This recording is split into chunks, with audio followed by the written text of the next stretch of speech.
Olá! Nós hoje vamos continuar aqui o nosso estudo da termologia. Vocês se lembram, já mostramos o que era a temperatura e fizemos a sua avaliação, fizemos a termometria. Agora, vamos começar a ver o calor. Então, a nossa ideia é, o que representa o calor?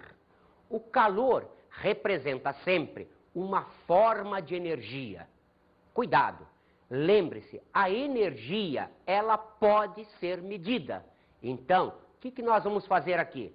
Vamos fazer o estudo do calor usando a medida desse calor. Vamos ver a calorimetria, isto é, a medida do calor. Observe que, como nós dissemos, calor é uma forma de energia. Ora, existem várias formas de energia. Qual é a característica dessa forma de energia chamada calor? O calor é uma forma de energia que só aparece em trânsito. Isto é, só existe calor quando há uma diferença de temperatura entre dois corpos e então essa energia flui de um corpo para outro. Observe então que calor é forma de energia em trânsito. Calor só aparece desde que eu tenha dois corpos em diferentes temperaturas e haja passagem de energia de um para o outro. Não faz sentido eu dizer que um corpo tem mais calor do que o outro. O que ele tem, segundo o nosso conceito prático, é mais temperatura do que o outro. Isto é, está numa temperatura maior do que o outro. Com isso, colocando esses dois corpos em contato, nós vamos observar então que existe a fluência, a passagem desse calor, dessa energia, do corpo de maior temperatura para o corpo de menor temperatura. Observe que isso vai ocasionar então uma transferência de energia e, como tal, as temperaturas serão variáveis. Observe que a calorimetria, ela tem suas grandezas próprias. Quais são as grandezas próprias da calorimetria? A primeira delas representa a capacidade térmica. A capacidade térmica de um corpo representa calor por variação de temperatura. Observe, esse calor, ele pode ser tirado do corpo ou dado para o corpo. Outra grandeza típica que nós temos aqui é o calor específico de uma substância. Ele é variável, como qualquer constante física. E então, o que nós fazemos? Nós vamos admitir um valor médio para um grande intervalo de temperatura. Mais para frente, já, nós vamos falar para vocês uma situação bem particular que vocês conhecem. Mas lembrem-se disso, o calor específico, ele é considerado para cada intervalo de temperatura. Se nós tivermos uma grande variação, esse calor específico terá variações. Então, admitiremos que existe um calor específico médio da substância. O que representa o calor específico médio da substância? A relação que existe entre a capacidade térmica de um corpo dessa substância e a massa desse corpo. Observe que capacidade térmica diz respeito ao corpo, calor específico diz respeito à substância. Observe então que nós temos aqui várias situações a considerar. Primeiro, o calor quando ele é fornecido ou retirado de um corpo. Vamos então apresentar para vocês o calor sensível. Quem é o calor sensível? O calor sensível representa aquele calor vinculado a uma variação de temperatura. Lembram-se do termo sensível? Quando você tem uma dor sensível, você sabe exatamente onde está a dor. Por exemplo, eu estou com uma dor sensível no braço. Você sabe em que ponto do braço está doendo. Mas, quando você não tem isso, nós usamos um outro termo, que vamos ver também aqui por comparação com o calor. O que representa o calor sensível? O calor sensível representa, então, quanto esse corpo consegue variar de temperatura, dando ou recebendo uma determinada quantidade de calor. Lembre-se, calor sensível está diretamente vinculado à variação de temperatura. Então, o calor sensível, matematicamente, representa a capacidade térmica do corpo vezes a variação de temperatura sofrida. Como nós temos que a capacidade térmica é a massa vezes o calor específico, nós podemos então, substituindo na expressão, termos calor sensível igual a massa vezes o calor específico vezes a variação de temperatura. Então, essa é a equação básica que a gente tem para calor sensível. Nós vamos usar muito essa expressão, inclusive na definição das unidades que nós temos, especialmente para calor específico. Então, calor sensível representa o produto da massa do corpo pelo calor específico das substâncias que é feito o corpo, vezes a variação de temperatura. Lembrando mais uma vez a vocês, esse calor específico é o calor específico médio. Por quê? Porque existe variação, mas numa grande faixa de temperatura pode-se admitir um valor padrão que não vai dar grande diferença.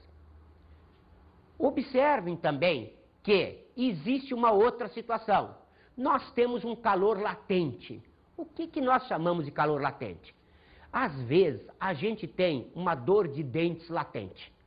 Você fala, me dói um dente. Às vezes, você não sabe nem se é o dente de cima ou o dente de baixo.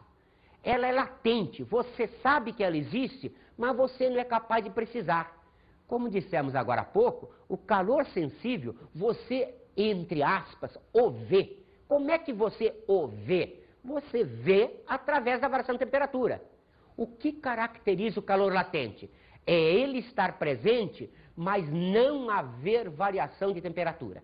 Então, podemos dizer que o calor latente representa o produto da massa de um corpo por uma constante L. Essa constante L representa para nós uma constante de mudança de estado físico.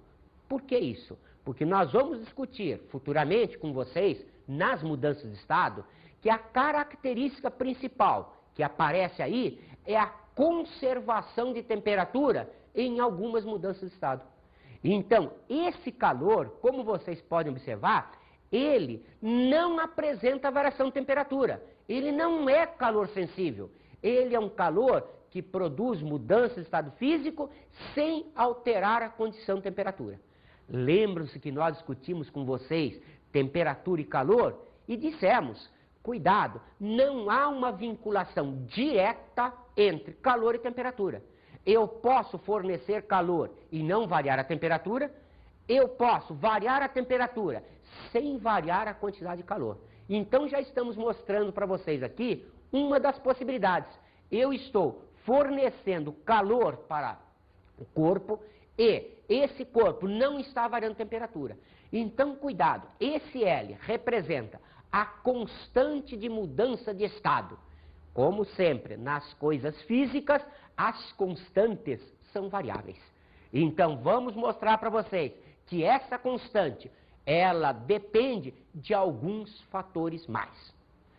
Vamos então agora chamar uma enquete para a gente ver como é que o povo responde. Como vocês ouviram, realmente, quando a gente está, entre aspas, derretendo gelo, a gente está fazendo o quê? Está usando calor latente. Por quê? O gelo, ele derrete, admitidas as condições normais, a 0 graus Celsius. E enquanto houver qualquer pedaço de gelo, a temperatura vai permanecer em 0 graus Celsius, sob condições normais. Vamos discutir isso futuramente. Vamos agora observar, então, quais são as unidades que nós temos aqui para trabalhar na calorimetria. Observe, nós vamos então começar vendo as unidades para calor. Então, primeiro, como o calor é forma de energia, a primeira unidade que logo a gente lembra é o joule, a unidade SI. O que é interessante é que aqui a gente trabalha muito pouco com SI. é mais comum a gente usar como unidade a caloria. Daqui a pouco nós vamos definir. Mas observe, a caloria é uma unidade de calor que corresponde a 4,186 joules aproximadamente. Observe que essa é a relação que existe entre essa unidade chamada caloria de calor e a unidade joule, que é calor ou energia. Já começaram a pensar, então, na vinculação que existe entre essa caloria, esse calor e a energia produzida. Observem mais, observem que, fazendo a inversão, isto é, passando isso para o primeiro termo, nós observamos que um joule é aproximadamente 0,239 calorias ou, simplificando, 0,24 calorias. Geralmente é que se usam nos exercícios. Vamos ver ainda outras unidades. Uma BTU, essa você está acostumado a ver nos ar-condicionados. O que acontece num ar-condicionado? Ele tem que retirar calor de um ambiente em um determinado tempo. Então, usa-se a unidade BTU. BTU significa British Thermal Unit. Gostaram do sotaque londrino? Observe, uma BTU corresponde aproximadamente a 252 calorias. Quando falarmos na definição do calor específico, vamos lembrar a vocês outra vez essa unidade. Observem mais. Observem que a caloria, como nós dissemos, ela ali foi definida em função da unidade joule. Mas a caloria, ela é definida dentro de física pela ideia do calor sensível. O que é o calor sensível? É a quantidade de calor que produz variação de temperatura em uma determinada massa. Então, fisicamente, a caloria, ela é definida como sendo a quantidade de calor que produz a variação numa determinada massa de uma determinada temperatura. Para ser exatamente uma caloria, o que a gente precisa é que a gente tenha 1 grama de água e o delta teta seja de 14,5 a 15,5 graus Celsius. Perceberam o que dissemos agora há pouco? Não é para qualquer intervalo de 1 grau Celsius. Só vale para este intervalo de 14,5 a 15,5.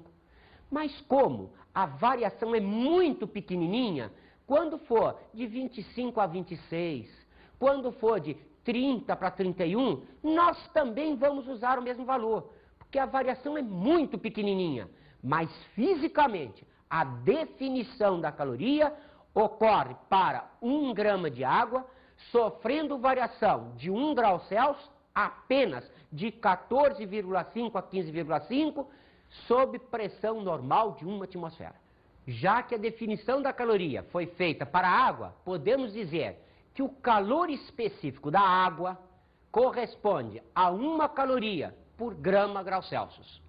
Observe que se nós passarmos para o sistema SI, nós teremos então que o calor específico da água será 4,18, como vocês se lembram, isso é aproximado, vezes 10 a terceira joules por quilogramas Kelvin. Cuidado, é vezes 10 a terceira. Vocês veem, mas a caloria não é apenas 4,18 joules, mas observe, quando transformamos gramas para quilogramas, nós ficaríamos aqui no denominador com 10 a menos 3. Passando para o numerador, fica então 4,18 vezes 10 a terceira joules por quilogramas Kelvin. Observe então que isto daqui mostra para nós a situação específica para a água. Já dissemos para vocês e vamos repetir, isso daqui é uma constante física. Como constante física, sofre algumas variações de alguns fatores extra. Vamos então ouvir agora o depoimento de um nutricionista que interessa para nós. O ser humano, para ele manter a vitalidade, manter a sua vida, ele necessita de energia. Da onde que vem essa energia? A energia, ela vindoura da alimentação, da autoingesta, né? Dos nutrientes que nutrem o nosso organismo. Como que se chega nos resultados, nos valores de cada nutriente? Os nossos nutrientes são proteína, carboidrato e gordura, né? Sais minerais e vitaminas e água também. Como que chegou, né, no resultado desses nutrientes no seu volume, no seu peso? Para medir essas calorias é realizada através de um aparelho chamado bomba calorimétrica. Como que é feito? Pega-se uma porção de um nutriente, né, que seria carboidrato, proteína ou gordura, coloca dentro desse aparelho, é jogado, esse alimento ele é conduzido a um calor elétrico, onde ele vai liberar temperatura, né? Então ali sai o resultado da quantidade de energia naquele volume de alimento que foi colocado no aparelho, certo? Normalmente, em gêneros alimentícios, como a quantidade é muito grande e o calor é muito elevado, nós usamos quilocaloria porque ele é usado em 1 grama. As preparações, dificilmente ela vem com um nutriente só. Normalmente ela vem com os 3 nutrientes, gordura, carboidrato e proteína. O exemplo melhor que eu tive para oferecer para vocês seria um ovo cozido, um ovo de galinha, que ele oferece os 3 nutrientes, carboidrato, proteína e gordura. Então eu sei que esse ovo de 50 gramas, ele me oferece 6,5 gramas de proteína. Então eu pego e multiplico por 4, porque eu sei que cada grama de proteína me oferece 4 quilocalorias. Aí depois eu pego a gordura. Eu sei que esse ovo ele tem 6,0 de gordura. Então eu multiplico por 9, porque eu sei que cada grama de gordura me oferece 9 quilocalorias. Então eu vou ter lá 54 quilocalorias só de gordura. Eu sei também que o ovo ele tem pouco carboidrato. Ele tem 0,5 gramas de carboidrato. Então eu multiplico ele por 4, vai me dar 2 quilogramas de calorias. Então eu somo os 3 e eu vou ter 82 quilocalorias. Isso significa o seguinte, que ao ingerir esse alimento de 82 quilocalorias, né, eu tenho 82 quilocalorias para transformar dentro do meu organismo em energia. Vamos então ver algumas unidades derivadas da caloria. Observe que a primeira unidade é a quilocaloria.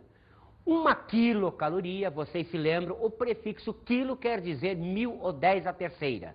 Então, uma quilocaloria vale 1000 calorias. Essa quilocaloria, antigamente, ela era chamada de grande caloria. Então, a grande caloria corresponderia a 1000 pequenas calorias. Perceberam o nosso depoimento, que interessante? Na nutrição, chama-se caloria a grande caloria.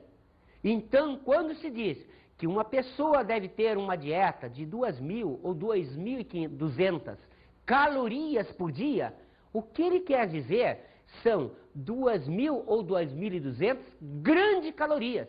Isto é, 2.000 ou 2.200 vezes 10 à terceira calorias. É o que a gente precisa naturalmente durante o dia. Durante 24 horas, o seu consumo de energia normal é esse.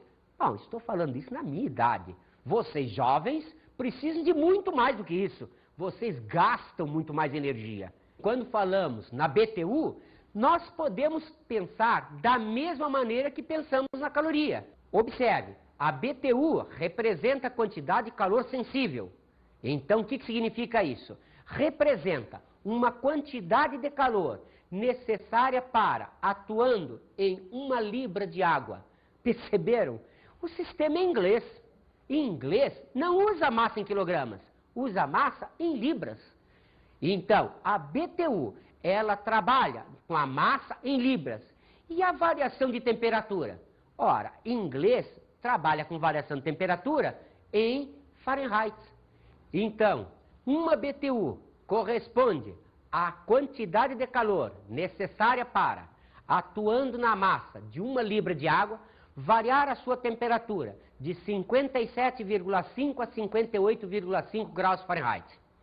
Observe mais uma vez, essa definição é a definição correta, mas como nós trabalhamos com calor específico médio, a gente considera para qualquer variação de 1 grau Fahrenheit.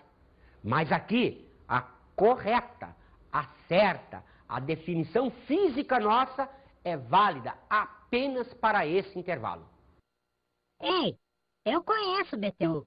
É uma unidade de calor usada para o ar-condicionado. Vamos ver então o equivalente em água. O que a gente define como equivalente em água de um corpo? Vamos pensar em duas situações: um corpo e uma determinada massa de água. Cada um deles, então, tem a sua capacidade térmica. Vamos admitir que eu tenha uma capacidade térmica de um corpo numericamente igual à capacidade térmica de uma determinada massa de água. Isto é, a capacidade térmica da água é igual à capacidade térmica do corpo. A capacidade térmica da água representa o produto da massa de água pelo calor específico da água. Como nós trabalhamos geralmente com o calor específico, 1 caloria por grama Celsius, esse termo será igual a 1. O que quer dizer isso? Quer dizer que se o calor específico da água é de 1 caloria por grama Celsius, substituindo na expressão anterior, nós teremos a massa de água é numericamente igual à capacidade térmica do corpo. Então, a massa de água, ela é expressa em gramas. Então, esta capacidade térmica do corpo, quando está expressa em massa de água, nós chamamos a isso o equivalente em água do corpo. Vamos então construir um gráfico da quantidade de calor em relação à variação de temperatura. Observe que eu tenho aqui no eixo Y a quantidade de calor, como variável independente a temperatura. Então, estabelecendo a relação de capacidade térmica, o que a gente observa? Isso é uma equação de primeiro grau, como tal, vai representar uma reta. Essa reta passa pela origem. Lembrando-se da matemática, sabemos que a tangente de um ângulo corresponde à relação entre o cateto oposto e o cateto adjacente. Observe que o cateto oposto a alfa estaria aqui. É uma quantidade de calor. O cateto adjacente estaria aqui. Representa uma variação de temperatura. Então, como fisicamente calor sobre variação de temperatura é a capacidade térmica, podemos dizer que a tangente de alfa, neste gráfico, representa a capacidade térmica de um corpo qualquer. Vamos então experimentar isso em alguns exercícios? Começamos então com o primeiro exercício. As quantidades de calor recebidas por dois corpos, A e B, em função de temperatura, estão mostradas nesse gráfico. Vamos ver o gráfico?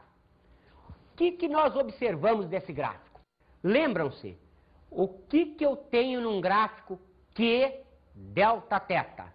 Eu sei que a tangente do ângulo alfa representa obrigatoriamente a capacidade térmica. Cuidado, não é o calor específico, é a capacidade térmica. Observe, o ângulo alfa é maior que esse ângulo beta. São ângulos de primeiro quadrante. O que eu posso garantir pela matemática? Se são ângulos de primeiro quadrante, a tangente do ângulo alfa é maior que a tangente do ângulo beta. Se a tangente é maior, significa o quê? A capacidade térmica da corpo A tem que ser obrigatoriamente maior que a capacidade térmica do corpo B. Então, cuidado, a capacidade térmica é maior, não é o calor específico, porque dependendo da relação entre as massas, eu posso ter para A um calor específico menor, mas uma capacidade térmica maior. Então, as opções apresentadas são, primeiro, o calor específico de A é maior que o de B. Observe, não é o calor específico, é a capacidade térmica. Uma segunda opção, o calor específico de B é maior que de A. Mais uma vez, não é calor específico. Outra opção, a capacidade térmica de A é maior que de B. Ah, isso é. Por quê? Como mostramos no gráfico, sendo a tangente do ângulo alfa, representando a capacidade térmica de A, maior que a tangente do ângulo beta, a opção aqui apresentada é correta. A outra opção seria a capacidade térmica de B é maior que a de A, impossível, já que a anterior foi correta. E, finalmente, como última opção, a capacidade térmica de A é igual a de B. Se fossem iguais, as tangentes deveriam ser iguais. Vamos experimentar outro exercício? Observe, um corpo recebe de uma fonte 5.000 calorias por minuto sem ceder calor. Ele quer saber se o gráfico fornece a temperatura do corpo em função do tempo. Vamos mostrar o gráfico. O que está acontecendo? Observe, esse corpo, ele começou com a temperatura 10 graus Celsius. Ele atingiu a temperatura de 60 graus Celsius após 2 minutos. Observe, agora o gráfico não é a capacidade térmica. Por quê? Porque não é um gráfico de calor em função de temperatura. Eu tenho aqui um gráfico de temperatura em função de tempo. O que eu vou fazer com isso? Vamos observar o que o problema pede? Ele me dá a variação de temperatura como 50 graus Celsius, 60 menos 10. A variação de tempo é de 2 minutos, 2 menos 0. E ele nos dá uma potência de 5.000 calorias por minuto. Lembranças, potência, tempo por ideia, energia por tempo. Observe que a energia aqui é uma energia calorífica, mas é energia. E o tempo, minutos. Então, colocando sob uma forma matemática, nós podemos dizer que a potência é o calor pelo tempo. Isto é, a quantidade de calor é a potência vezes a variação de tempo. Notaram por que nós chamamos variação de temperatura de delta-teta? Porque em alguns exercícios vai haver aqui uma mistura de temperatura com tempo. Então, se eu chamasse a temperatura também de T minúsculo, daria confusão aqui. Então, para evitar isso, é preferível usar para temperatura teta. Para tempo, classicamente usa-se T. Então, se isto é a quantidade de calor, nós podemos então fazer, já que a capacidade térmica é quantidade de calor por variação de temperatura, substituindo por aquilo que demonstramos agora, potência sobre variação de tempo sobre variação de temperatura. Observe que a capacidade térmica, então, vai ser a potência, que é 5.000 calorias por minuto. O tempo, que é de 2 minutos, vai me dar a quantidade de calor. A variação de temperatura foi de 50 graus Celsius. Resolvendo, então, essa matemática, vamos encontrar a capacidade térmica como sendo 200 calorias por grau Celsius. Observe, é um problema típico de vestibular. Então, envolve, ao mesmo tempo, a parte mecânica, potência, com a parte de termologia, calor. Vamos experimentar outro exercício? Uma questão teórica da Faculdade de Medicina de Sorocaba. Observe, quantidade de calor e temperatura. Primeira opção, são grandezas de mesma natureza? Não. Lembrem-se, quantidade de calor é energia, é mensurável. Temperatura, já foi discutida, ela é avaliada, não é uma medida. Opção B, são proporcionais. Nós vamos mostrar no decorrer do nosso estudo várias situações. Primeiro, como já vimos no calor latente, existe quantidade de calor, não existe variação de temperatura. Mais para frente, vamos mostrar que mesmo sem dar ou receber calor, eu consigo fazer variação de temperatura. Então não existe ligação direta entre elas. São pouco diferentes. Esse pouco diferentes é uma coisa que nem se entende em termos de física. Elas são diferentes. São inversamente proporcionais. Como discutimos agora há pouco, não existe correlação entre elas. Se não existe correlação entre elas, Está na cara que a opção D de dado não pode ser. Letra E. São conceitos diferentes. Está aí a resposta correta. Realmente, são conceitos completamente distintos. Não tem nada a ver uma coisa com a outra. Cuidado, calor é forma de energia que aparece em trânsito.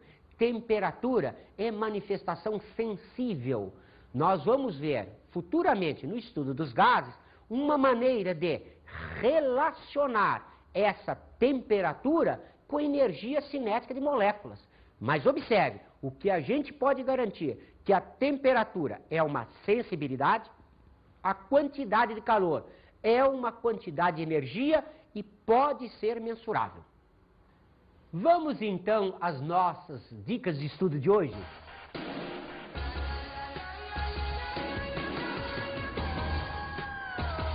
Lembre-se, não há nenhuma ligação direta entre calor e